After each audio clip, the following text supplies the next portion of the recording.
젠슨 황이 무려 악어 가죽을 입고 이번 CES에 나와서 기조 연설을 방금 마쳤습니다. 이렇게 공개적으로 나와서 연설을 한 게 한 2개월, 3개월 만인 것 같은데 이번에 좀 새로운 걸 들고 왔습니다. 휴머노이드 로봇 시대 도래할 것이라고 얘기를 했어요. 이건 마치 챗GPT가 생성형 AI 쪽으로 혁신을 낸 것처럼 그 모먼트가 지금 왔다라고 설명을 했습니다.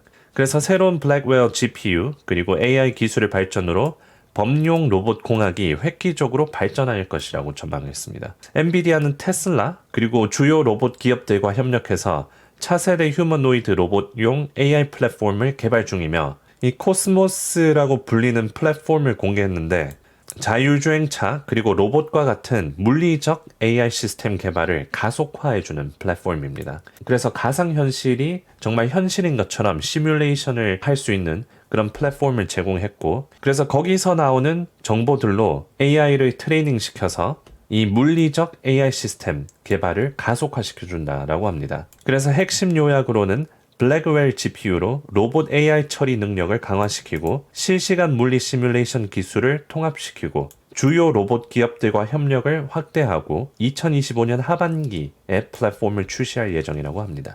그래서 최근에 로보틱스 관련 종목이 주가가 많이 올랐는데 대표적으로 Arbet 로보틱스 2015년 이스라엘 텔아비브에서 설립됐고 초고해상도 4D 이미징 레이더 시스템 주요 제품을 판매합니다. 그래서 자율주행 차량을 위한 4D 이미징 레이더 솔루션을 제공해주고 이게 오늘 기조연설에서 언급한 이 자율주행 쪽이랑 연관성이 있습니다. 그래서 이 Arbet Robotics라는 회사가 자율주행으로 넘어가는데 역할을 해줄 거라고 기대를 해서 최근에 주가가 올랐습니다. 오늘 주가가 50% 상승했고 애프터장에서도 6% 올라서 1불 50이었는데 이제 4불까지 올라왔고요. 최근에 주가가 올라는 걸로 봐서는 이제 CES에서 이 젠슨 왕이 오늘 언급한 것들 덕분에 주가가 오르고 있다고 보시면 됩니다. 자, 그리고 리치텍 로보틱스도 인기가 많죠. 산업용 로봇 솔루션을 제공해주고 호텔, 레스토랑, 병원 등에서 활용한 서비스 로봇 개발하는 회사입니다. 그래서 음식 그리고 음료 서빙, 안내, 청소 등 다양한 기능을 제공해 줄 것이고 활용 분야는 호스피탈리티, 의료, 그리고 소매업 쪽으로 활용이 됩니다. 리치텍 로보틱스도 최근에 주가가 많이 올랐고 한 달 만에 거의 600% 주가가 올랐습니다. 이제 2025년에는 로보틱스 쪽으로 이제 주요 산업이 될 거라는 그런 기대감 덕분에 그리고 오늘 CES에서 공개한 이런 엔비디아의 비전 덕분에 로보틱스 쪽으로 시장의 관심이 좀 쏠리고 있는 그런 상황입니다. 그리고 마지막으로 소개해드릴 이 로보틱스 회사는 서브 로보틱스인데 엔비디아가 지분을 가지고 있습니다. 10% 정도 지분을 들고 있고 포스트메이츠로부터 분사해서 설립이 되었습니다. 포스트메이츠가 이제 배달하던 회사인데 자율주행 배달 로봇입니다. 그래서 도시 환경에서 보도, 인도를 안전하게 주행하도록 설계가 되고 주요 제품은 음식 배달이지만 나중에 더 활용도가 높아질 수도 있겠죠. 그래서 최근에 우버이츠와 협력해서 로스앤젤레스에서 서비스 운영 중이고 최근에 구글 그리고 윙 파트너십 맺어서 드론 배송 파일럿 프로그램을 시작했습니다. 서브 로보틱스 주가를 보면 오늘 20% 상승했고 이제 신고가 거의 다 와가고 있습니다. 시가총액이 1.3 빌리언 달러로 소개해드린 이 3개 회사들 중에서 가장 그래도 좀 탄탄한 회사가 아닐까 싶습니다. 엔비디아도 지분이 있고요. 자, 그래서 요약하자면 오늘 CES에서는 이 로보틱스 그리고 자동차 쪽에 AI 확산을 하기 위해서 칩을 공개했고 굉장한 성능의 칩을 공개했습니다. 그리고 이 코스모스라는 플랫폼도 이번 하반기에 나온다고 하는데 코스모스 플랫폼이 AI 시스템 개발하는 것을 가속화해 줄 것이라고 기대를 하고 있습니다. 그래서 2025년에도 전망이 AI 쪽으로 그리고 로보틱스 등등 이제 소프트웨어 AI였으면 Physical AI, 이 물리 AI 쪽으로 이제 흐름이 좀 바뀌고 있는 그런 상태입니다. 자, CES에서 어떤 얘기가 나왔는지 요약해드렸고요. 그래서 오늘 엔비디아 주가를 보시면 와우, 정말 굉장해요. 이 하방 추세에서 이틀 만에 돌파를 하고 오늘 3% 상승해서 150불에 거의 안착을 했습니다. 시가총액도 잠깐이지만 애플을 뛰어넘었었고요. 이번 연도 시작하면서 엔비디아가 애플 시가총액을 따라잡고 있습니다. 자, 반면에 이제 테슬라 주가를 보시죠. 오늘 테슬라가 3% 프리장에서 시작을 했는데 장 시작하면서 0%까지 내려왔습니다. 지난주 금요일에 하루 만에 8% 뛰어오르면서 상방 추세에서 벗어났는데 바로 올라왔었죠. 지금 차트를 보면 이 상방 추세의 하단을 딱 달려있는 상태입니다. 그래서 테슬라 주가가 11월 달처럼 여기 찍고 올랐던 것처럼 이번에도 여기서 찍고 오르는지 확인을 해봐야 되는 그런 상황이고요.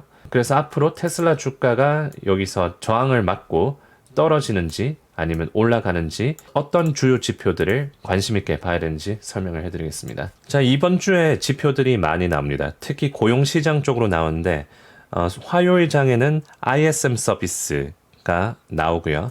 그리고 졸트 채용 공고가 나옵니다. 우선 ISM 서비스 지표를 보시면 이게 지난주에 제조업 PMI가 나왔는데 높게 나왔어요. 그래서 제조업이 강한 상태고 미국 경제가 전반적으로 강한 쪽으로 계속해서 나오고 있습니다. 이번 컨센서스가 53입니다. 그래서 여전히 50 위라서 성장하는 국면에 있는 상황이고 만약에 50 이하로 떨어지면 서비스 경제가 이제 내려가고 있다고 보시면 됩니다. 근데 컨센서스는 53이기 때문에 여전히 성장하는 국면에 놓여져 있다고 보시면 되고요. 이 지표가 만약에 크게 내려간다면 경기 둔화 우려가 있고 만약에 크게 증가를 한다면 인플레이션 우려가 생길 수 있습니다.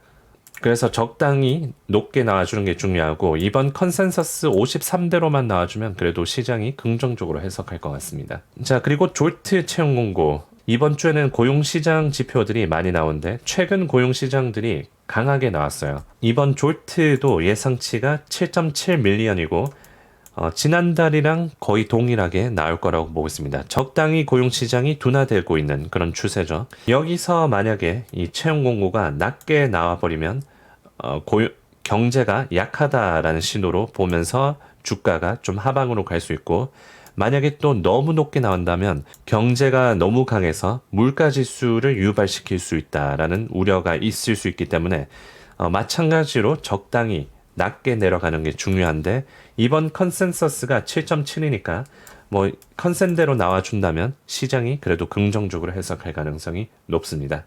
자, 그래서 요약을 해드리자면 오늘 CES에서 젠슨 황이 소프트웨어 AI에서 물리적 AI 쪽으로 넘어가는 그런 기조 연설을 했고 전체적인 증시가 오늘 휴가철이 끝나면서 이제 본격적으로 트레이딩을 많이 하고 있는 상황인데 오늘 전체적인 증시를 보시면 명확히 오른 섹터가 있고 명확히 떨어진 섹터가 있죠. 대부분 기술주들은 많이 올랐습니다. 이제 시장 참여자들이 돌아오면서 거시경제에 신경을 쓸 텐데 내일 ISM 서비스 지표 그리고 졸트 채용 공고 지표가 나옵니다. 컨센대로만 나오면 전체적으로 증시가 긍정적으로 해석할 수 있고 만약에 ISM 서비스 지수가 너무 높게 나오거나 너무 낮게 나오면 주가가 빠질 수 있고 졸트 채용 공고도 마찬가지로 너무 높게 나오면 물가 지수를 촉발시킬 거라는 그런 우려감에 주가가 떨어질 수 있고 만약에 너무 낮게 나온다면 경제가 둔화될 거라는 우려감으로 주가가 떨어질 수 있습니다.